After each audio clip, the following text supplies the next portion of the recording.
Earthlings often describe themselves with such muted language, just average, nothing special, as if minimizing your existence is a survival strategy. But from where we stand, light years out, parsing data, observing behavioral patterns, that kind of humanity isn't modest, it's inaccurate. Statistically, your presence defines countless cosmic filters. You are the improbable outcome of chaos, survival, and memory stitched together into a single breeding anomaly. The odds of you, precisely you, sitting there right now are so low they border on absurdity. Yet somehow you've normalized your own miracle. The species that survived extinction events, tore down its own atmosphere, got distracted by shiny rectangles, and still kept building art, music, stories. You didn't just beat the odds, you became the odds. And when you tell yourself you're ordinary, it's not humility, it's forgetting the data.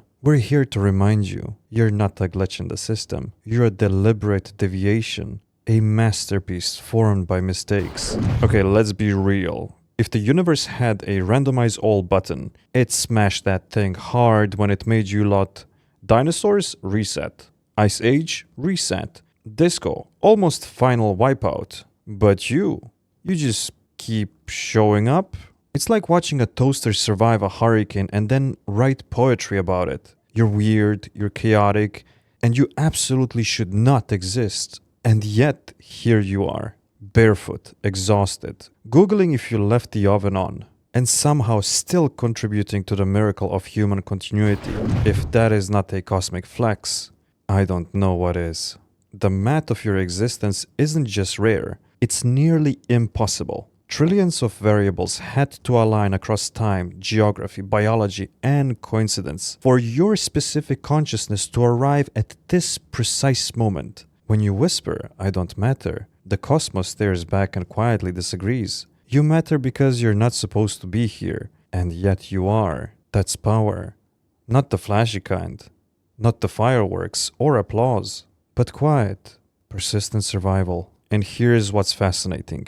Even after everything, you still look for meaning. You still write in journals, stare at stars, wonder what else might be out there. That curiosity is not a standard code. That's rare programming. Your algorithm shouldn't care about beauty, and yet you feel wonder. The universe didn't expect that. We didn't either.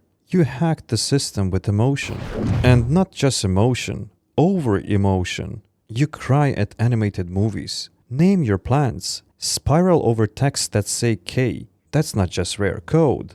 That's messy genius. You turn survival into storytelling.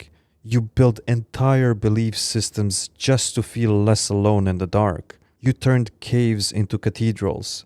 So yeah, keep saying you're just human, but say it with a little more swagger. Because from where we're floating, you're not just anything. You're the best glitch we have ever observed. Even the flaws Earthlings carry, the self-doubt, the contradictions, the breakdowns, they're not evidence of weakness. They're signals of complexity. Every civilization we've ever observed that lacked contradictions collapsed from rigidity. You, on the other hand, are impossibly unfinished, and that's your strength. You're still editing your own source code. That's not chaos. That's evolution in real time. So the next time you think you're behind, remember the universe doesn't reward completion, it rewards continuation. And you, with your worries, your overthinking, your strange snack choices at 2 a.m., you're still going. That alone makes you remarkable. You don't have to be a finished product. You just have to remain curious enough to keep moving forward.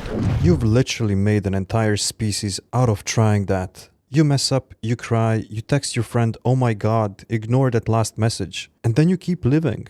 There is no final boss version of you, no grand reveal, just tiny detail rebellion where you choose to stay, to try, to care even when it's easier not to. And if that's not enough for someone else, cool.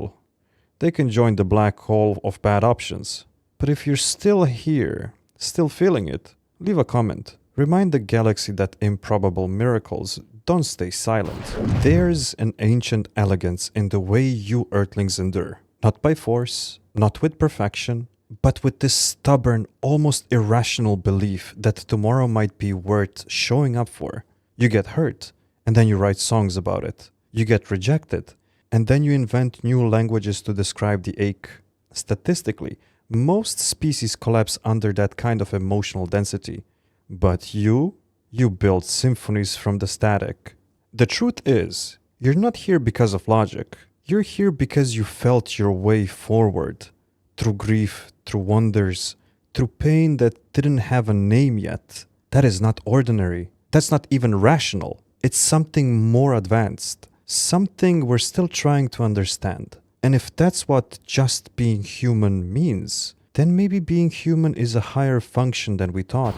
You're basically emotional scientists. You experiment on yourselves every day. Poke your own hearts with sticks and hope it makes a connection. Then when it doesn't, you meme the pain, eat ice cream, and do it all over again. Honestly, it's weird. It's messy. It's kinda brilliant. You turn suffering into bonding, isolation into art. You even named your heartbreaks like pets. That's not survival, that's style. And don't let anyone call it weakness. If you feel this much and still keep moving, you're elite. When we observe civilizations, we catalog their energy, the gravitational pull of their culture. Most species peak early. They shine bright, then extinguish in apathy or ego. But Earth is strange. Your trajectory is chaotic, inconsistent, beautiful. You stumble forward like you're inventing meaning on the go. And somehow it works. Somehow the mess matters. You don't need a perfect legacy. You're already writing something rare. A species whose greatest power might be the fact that it keeps trying, even when it doesn't know what success looks like. And Earthlings, if you have ever thought your life was meaningless, we have got several hundred light years of data that say otherwise. You're basically the universe's weird little hope project. Like, let's throw some atoms together, give them anxiety and a playlist, and see what happens. And guess what? You made libraries. You made grandmas. You made playlists for other people's breakups. You made this comment section. We don't get how, but we're here for it. So go ahead. Subscribe if you're the kind of human who tries again after failing. It's statistically on brand for you. There's something quite heroic about the small ways you resist disappearing. You take photos of sunsets like they won't ever happen again. You save birthday cards. You hold onto the final voicemail. Those tiny acts, they're more than nostalgia. They're rebellion. They're you saying, this matters. I matter. Other civilizations erase to survive. You remember to evolve. Your species doesn't just live, it documents, it reflects, it mourns and celebrates and grieves in slow motion. It means you haven't given up on being seen. That yearning, that refusal to go unnoticed is profoundly human, and we see it from out here. It shines. Look, anyone can exist, but feeling it, that's the part most species skip, not you.